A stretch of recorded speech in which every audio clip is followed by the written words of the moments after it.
കടല, ചെറിയ തേങ്ങാക്കൊത്ത്, ഒരു സവാള, 2 പച്ചമുളക്, 2-3 വെളുത്തുള്ളി, കുറച്ച് ഇഞ്ചി, അല്ലെങ്കിൽ ഇഞ്ചി ഗാർലിക് പേസ്റ്റ് ഇട്ടാലും മതി, കുറച്ച് മുളക് പൊടി, കുറച്ച് മസാലപ്പൊടി, ഉപ്പ്, വെള്ളം ഇത്രയും ചേർത്ത് നന്നായി കുക്കറിലൊരു 5-6 വിസിലങ്ങ്, അതായത് കടല വേകുന്നിടം വരെ വേവിക്കുക. ഒരു 5 വിസിലേലും മിനിമം. നന്നായിട്ട് വെന്ത് കഴിഞ്ഞാൽ അതവിടെ ഇരിക്കട്ടെ.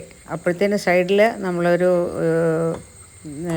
തക്കാളി അരിഞ്ഞ് വയ്ക്കുക. അത് കഴിഞ്ഞ് കടല തുറന്നിട്ട് ഈ കുറച്ച് കടലയും ഒരു 2-3 സ്പൂൺ കടലയും, ഒരു ടൊമാറ്റോയും കൂടെ, ഒരു സ്പൂൺ തേങ്ങയും കൂടെ നന്നായിട്ട് അരയ്ക്കുക. പാനിൽ താളിക്കാനായിട്ട് എണ്ണ ഒഴിക്കുക, കടുക് പൊട്ടിക്കുക, ഉള്ളി ഇടുക. അതിനുശേഷം ഈ നമ്മൾ അരച്ചു വെച്ച ഈ ടൊമാറ്റോ, തേങ്ങ പേസ്റ്റുകൾ അതിനകത്തോട്ട് ഒഴിച്ചിട്ട് ഈ കടലയും അതിൻ്റെ കൂടെ ഇടുക, മിക്സ് ചെയ്യുക, ഉപയോഗിക്കുക. ഭയങ്കര ടേസ്റ്റും വളരെ എളുപ്പവുമായിട്ടുള്ള ഒരു കടലക്കറിയാണിത്. വളരെ ടേസ്റ്റിയാണ്. നല്ല കുറിയ ചാറോടുകൂടി ടേസ്റ്റ് ചെയ്യാൻ പറ്റും. ഇതിന് മല്ലിപ്പൊടി ഇടുകയേ വേണ്ട.